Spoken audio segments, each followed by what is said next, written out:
थी discount brokers को लेकर, और नीचे टिकर टीम बड़ा इंटरेस्टिंग चला रही है कि डिस्काउंट ब्रोकरेजेस को जोर का झटका लगने की तैयारी। तो पहले उस पॉकेट पे, क्योंकि काफ़ी सारे लिस्टेड स्टॉक्स हैं और लिस्टेड स्टॉक से ज़्यादा हम सब पे बड़ा इम्पैक्ट पड़ता है नॉन लिस्टेड स्पेस से भी, बहुत सारे प्लेयर्स हैं इसमें। क्या मामला है और क्या मायने हैं वो समझ लेते हैं पहले। क्या किया है और इसका इंटरप्रिटेशन क्या कहता है? देखिए, बेसिकली हम हर चीज़ ये सोचते हैं कि जिस तरीके के ये नंबर्स आ रहे थे एंजल ब्रोकिंग के या ज़ीरोधा के भी नंबर, ज़ीरोधा की वैल्यूएशन को लेकर बहुत लोगों ने ट्वीट किए थे, मैंने खुद ने ट्वीट किए थे कि ज़ीरोधा का वैल्यूएशन क्या होना चाहिए, क्योंकि 20 रुपये का एक उनका पर ऑर्डर का एक ब्रोकरेज होता है, तो ये पैसा, इतना पैसा आ कहाँ से रहा है इनको, अब समझ में आ रहा है। देखिए, ये डिस्काउंट ब्रोकर्स के लिए बड़ा झटका है, बड़ा झटका है। और ये एक और चीज़ है, एक चीज़ क्लियर हो गई है, अब सब चाहते हैं कि ये जो वीकली ऑप्शंस में जिस तरीके की एक्टिविटी हो रही है इसको थोड़ा कम किया जाए। ये बहुत सिंपल है, अब ये ऊपर से फरमान है कि अब इसको कम करना है।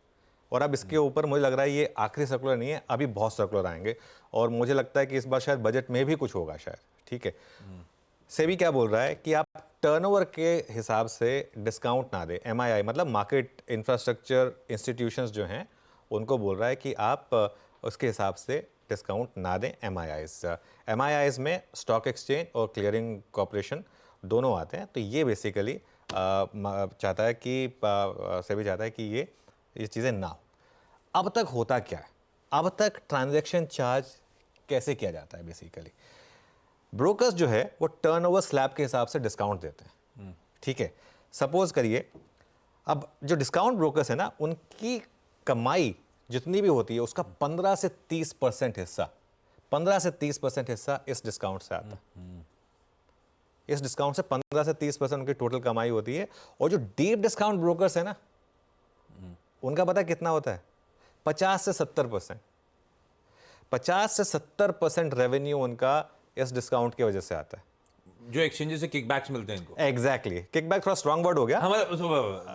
मतलब वो इंसेंटिवाइज जो किया जाता है। बस इंसेंटिवाइज जो किया गया, क्योंकि आपसे तो ले लिया उन्होंने रोज, आपसे ले लिया उन्होंने रोज टर्नओवर चार्ज उस हिसाब से।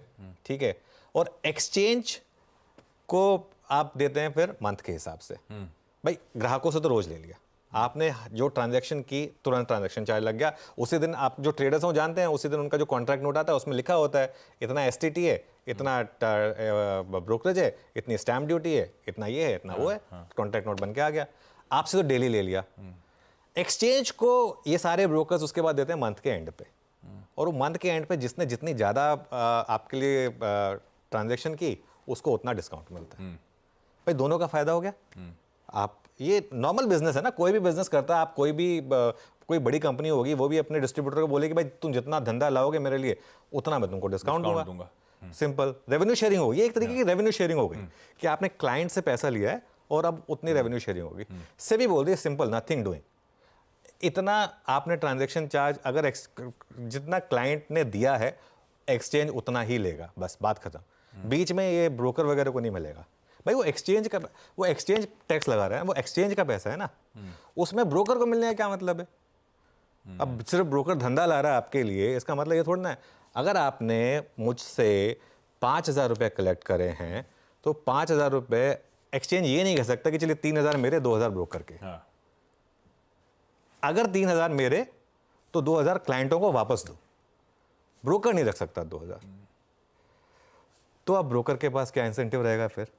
ये डिस्काउंट ब्रोकरेज कैसे चलाएंगे? एग्जैक्टली ठीक है ना, क्योंकि भाई अब क्या होता है, जब इस तरीके का वॉल्यूम बढ़ता है उसी तरीके से आपको टेक्नोलॉजी में इन्वेस्ट करना होता है, उसी तरीके से आपको लोग रखने होते हैं, उसी तरीके से आपको कस्टमर केयर रखना होता है। किस तरीके से इंडिया में ये सारे डिस्काउंट ब्रोकरेजेस मशरूम कर रहे हैं, अभी तो पता नहीं कौन कौन आ गए हैं, मतलब इतने अलग अलग नाम आ गए हैं, मतलब सब, क्योंकि सबको लग रहा है कि ये तो अच्छा धंधा है। और ये सब लोग थोड़े बहुत कुछ इन्फ्लुएंसर्स वगैरह को ले आते हैं, कहते हैं कि इसके थ्रू ट्रेड करिए। कुछ 4-5 बड़े ट्रेडर ले लिए, उनको बोला कि मैं तो इस पर ट्रेड करता हूँ, मुझे अच्छा वो मिलता है। तो ये जो चीज़ है ना, बेसिकली एक्सचेंज कह रहा है कि नहीं, अब इसमें ट्रांसपेरेंसी लाइए आप, सभी के लिए एक जैसी फीस होनी चाहिए। 1 अक्टूबर 2024 से ये लागू होगा।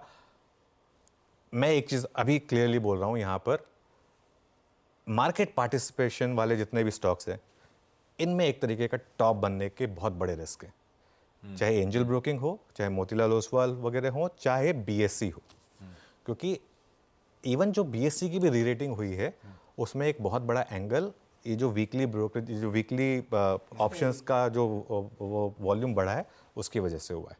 ठीक है, अब मैं इसमें नहीं जा रहा हूँ कि ये सही है या गलत है, लेकिन ये फैक्ट है, ये न्यूज़ है, तो इसका बहुत बड़ा इम्पैक्ट आएगा इस पर। लीजिए भाई साहब, आज रखिए सारी ब्रोकरेजेस, एक्चुअली तो डिस्काउंट ब्रोकरेजेस, लेकिन अदरवाइज भी सारी लिस्टेड स्पेस की कंपनीज हाँ, एक सब रडार। हाँ, सॉरी एक चीज़ रह गई। नितिन कामत ने एक ट्वीट किया था जब सेबी ने एक चीज़ बोली थी कल हो ना हो, वीकली एक्सपायरी के ऊपर सेबी चेयरमैन ने कहा था, चेयरपर्सन ने कहा था कि कल हो ना हो, तो नितिन कामत ने एक ट्वीट किया था कि बहुत लोग कहते हैं कि हमारा क्या वैल्यूएशन होना चाहिए, क्या नहीं होना चाहिए। किसी भी रेगुलेटेड बिजनेस के लिए एक रिस्क होता है, रेगुलेटर। भाई at the end of the day आप रेगुलेटेड बिजनेस में, रेगुलेटर ने कल को आके बोल दिया कि नहीं, अब वो जो बात कह रहे थे ना वो सही हो गई, इनके बिजनेस पे इम्पैक्ट आएगा। ठीक है, चलो ठीक है, नितिन कामत फिर भी मतलब फ्रैंकली स्पीकिंग बहुत जेन्युइन और एकदम कैंडिड आदमी जो इतनी बातें बोल देते हैं। ये तो लिस्टेड भी नहीं है, इनको बहुत लोगों ने बहुत बार कहा कि आप लिस्टेड क्यों नहीं होते, उनको ज़रूरत नहीं है, वो मतलब काफ़ी एकदम एक कंटेंट फैमिली से हैं वो, उनको उससे ज़रूरत नहीं। लेकिन जो लिस्टेड प्लेयर हैं ऑलरेडी उनके लिए तो झटका है, इनके लिए भी है झटका, ऐसा नहीं है, लेकिन जो लिस्टेड प्लेयर हैं उनके लिए ज़्यादा झटका है। रखिए भाई सारी ब्रोकरेजेस, वो स्टैक चला ही रहे थे प्रोड्यूसर साहब, ये आज फोकस में रहेंगे। देखते हैं किस तरह का दबाव बनता है, ना सिर्फ ब्रोकरेजेस बल्कि एक्सचेंजेस वगैरह के लिए भी दिक्कत वाली खबर। तो आज ये पूरा पैक रडार पे अपन ने ग्लोब की चर्चा कर ली, अपन ने एक बहुत इंपॉर्टेंट सेक्टोरल पॉकेट जो आज खबरों की वजह से इंपैक्ट करेगी उसकी चर्चा कर ली। आज के निफ्टी बैंक के अप्रोच पे अब चला जाए, उससे पहले सेटअप समझने की जरूरत और एक वर्ड ऑफ कॉशन। सब कुछ ठीक लग रहा था, शुरुआती कमेंट्री में एक लाइन आप लोगों ने भी नोटिस करी होगी, एफआईएस का रिकॉर्ड लॉन्ग वही एक की रिस्क है। तो ऐसे में वो डेटा क्या कहता है, आज का हैंडओवर कैसा है, सेटअप कैसा लग रहा है? देखिए सेटअप ठीक है वैसे, मतलब एक वही रिस्क है, सिर्फ एक रिस्क है, उसकी वजह से आप